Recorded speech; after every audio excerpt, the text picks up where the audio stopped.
car repossessions are spiking all across the country right now. Repo today, people are broke and can't afford to make their car payments. Repo tomorrow. So Ford tried to file a patent to have the car repo itself. There's an auto loan crisis happening in America right now, and I'm seeing it every single day at these used car dealer auctions. Repo! Repo! And if you want to know what an auto loan delinquency looks like, it looks like this right here. Right now, there are so many repos in the system that there is a shortage of repo drivers to go get them. People are trying to find ways to get out of their cars that they could not afford to buy when they signed up for the loan. Everything associated with owning a vehicle right now has gone up in price, making it harder for the average American to pay their car payments. So this auto loan crisis that we're going through right now is going to break the car market. And it's so bad right now that not only are consumers getting their cars repossessed, but dealerships are getting their cars repoed off of their lot right now. I'm here at a used car dealer auction, and this is what a repossessed car looks like. And today I'm going to show you what a dealer pays for this repo. You know what a repo looks like? It looks like the brightest thing on the road. All these cars behind me in this row, they're all repossessed vehicles. And check this out. This is more of what you get. This is a Cadillac Escalade. This was a nice vehicle at one point, and now, I mean, it's not even being held together by bungee straps. They didn't want to spend money on the bungee straps to connect the bumper to the car.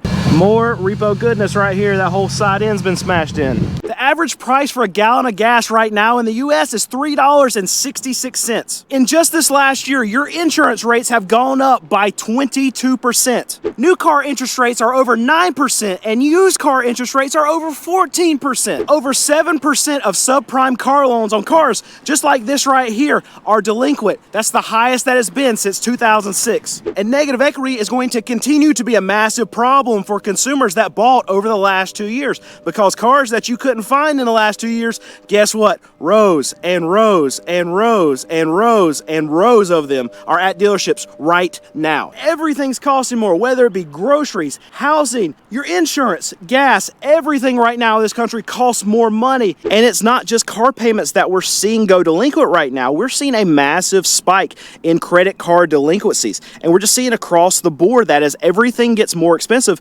people are not paying their bills. They're not paying their credit card bills, and they're not paying their car bills. So here's what happened. People got loans for these Chargers, these Challengers, when they were in short supply, and they paid $10,000 over sticker. Now we fast forward to 2 years from then, and what do we have? This whole line of Challengers, Chargers, they're all over this lot. Their values have gotten absolutely crushed, and now people are losing their cars. So who's going to end up eating all of this loss? It's going to be the bank that takes a major haircut on all of these repos. The consumer in this country right now is strapped, and they can't afford to pay everything right now, so something's got to go. We know that they're going to pay for their house. We know that they're going to pay for their phone. But you know what's one of the first things to drop when times get tough? Their car payments. And they're going to lose their cars. And when they lose their cars, they lose their jobs. Vicious cycle keeps going into effect. All right, and we're talking about repos. This is what repos look like. And this is how they run. They run hot. They're bad cars for the most part. If somebody is not going to pay their bills on their cars, they're not going to take care of them. Window doesn't work.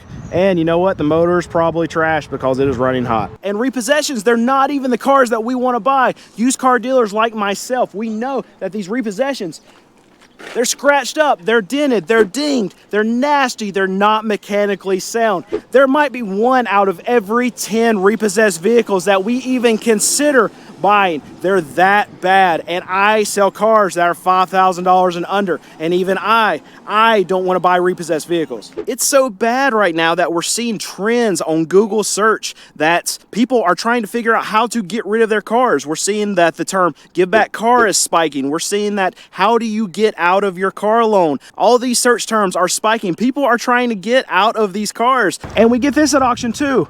This has 305,000 miles. But this is a repossession car. This is a repo.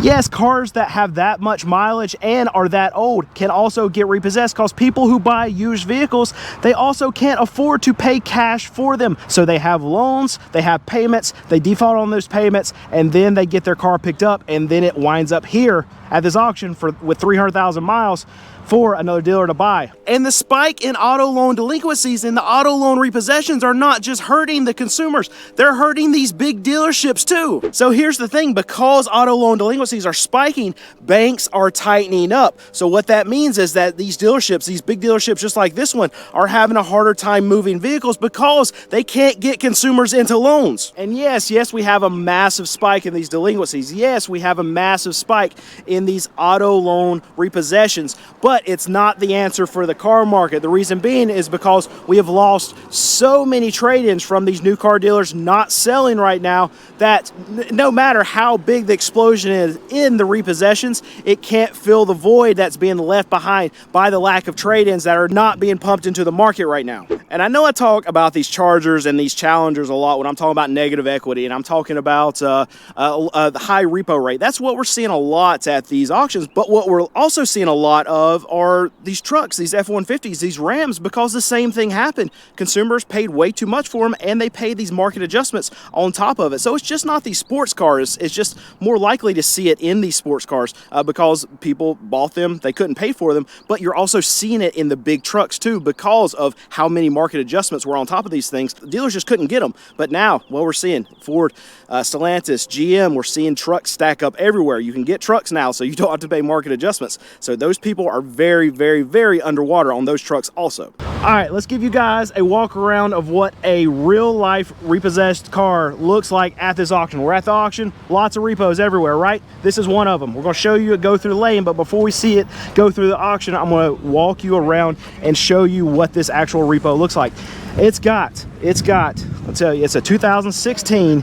It's got 213,000 miles, so they drive the crap out of it. All right, here's that repo. All right, they're trying to get it for $75. They're asking $7,500 for it, no bidders. Drop down to $5,000. They got bids on it.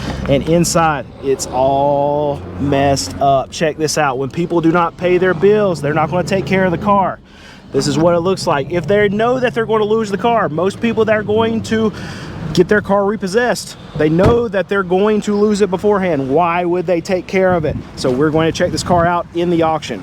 Up to 51, 5,200, 5,300. Every time it yells, he's got a bid. Every time it yells, he's got a bid.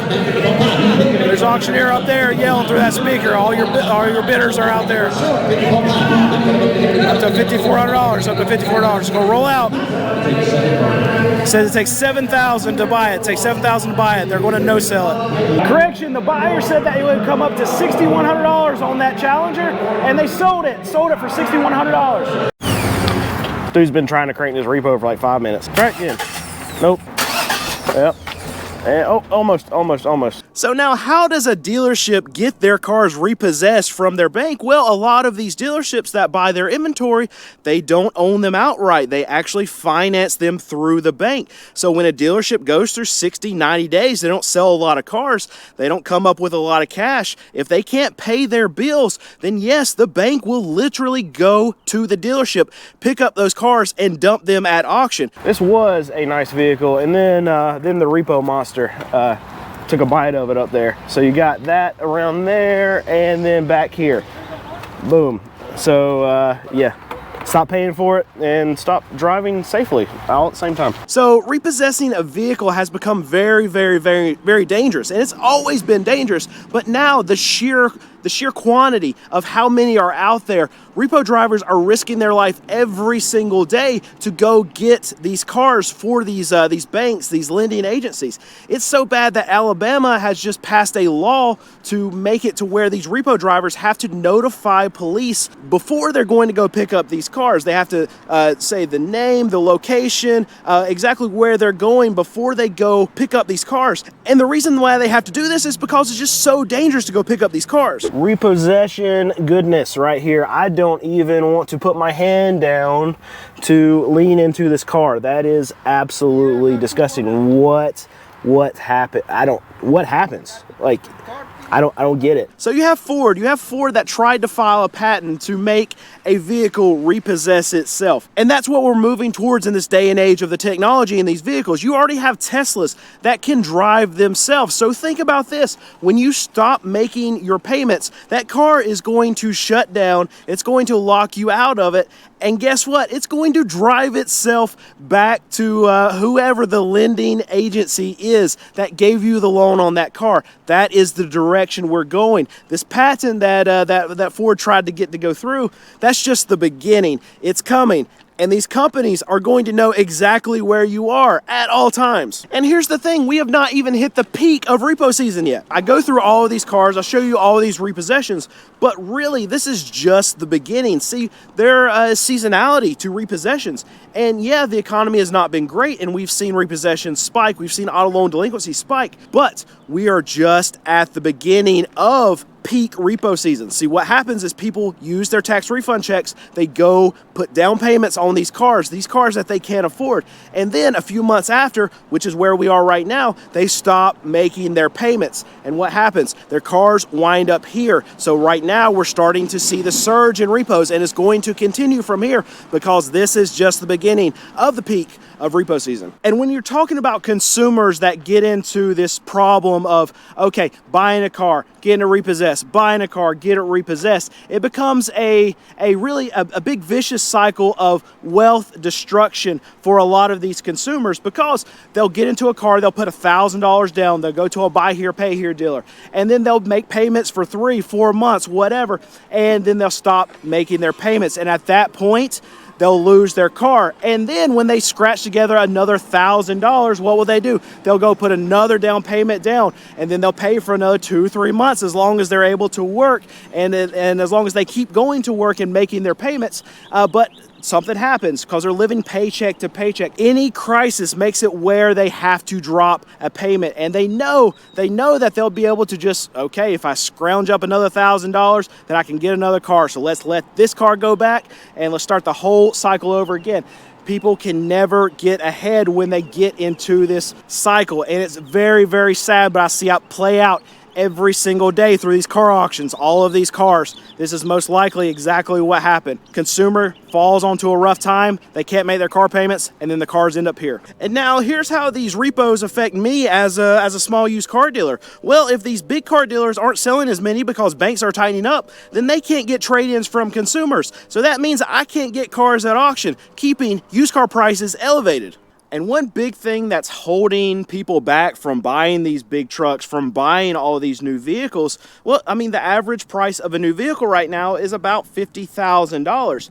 And when you have inflation on top of all of that, you think of housing, you think of the price of groceries, the price of insurance. It's limiting people from what they can buy at these dealerships, which is another problem for production for a lot of these companies, meaning layoffs have to happen. But just go back to housing. I have a buddy that recently had to move, and he was just trying to find a one-bedroom apartment around my area. We're near Charlotte. It's not like we're in California. It's not like we're in New York, but a one-bedroom apartment. He couldn't find anything halfway decent for under $1,300. So if you have someone just like that needs to pay $1,300 a month just for a small apartment, then they can't also pay $1,000 a month for one of these trucks. Production will get cut because everything costs so much. And if you add in a $1,000 monthly payment on top of one of these trucks for these consumers, it's not going to get done. And I read a lot in my comments that you say I'm the canary in the coal mine, right? So really what I'm showing you is just really a leading indicator of what I think are things to come. So what we're seeing at these auctions, you see higher repos and you see fewer vehicles being sold by these new car dealers, and those are going to be the first things that happen. The bottom barrel of the economic system, you're going to see that people who have not very much money, they're going to start defaulting. That's the first crack in the system. Then you're going to see the upper end of the economy, where it's the people who are buying new cars, they stop buying new cars. And so you're getting hit from both sides of the economy at this point, and then people stop spending money, businesses make less money, they start laying off people.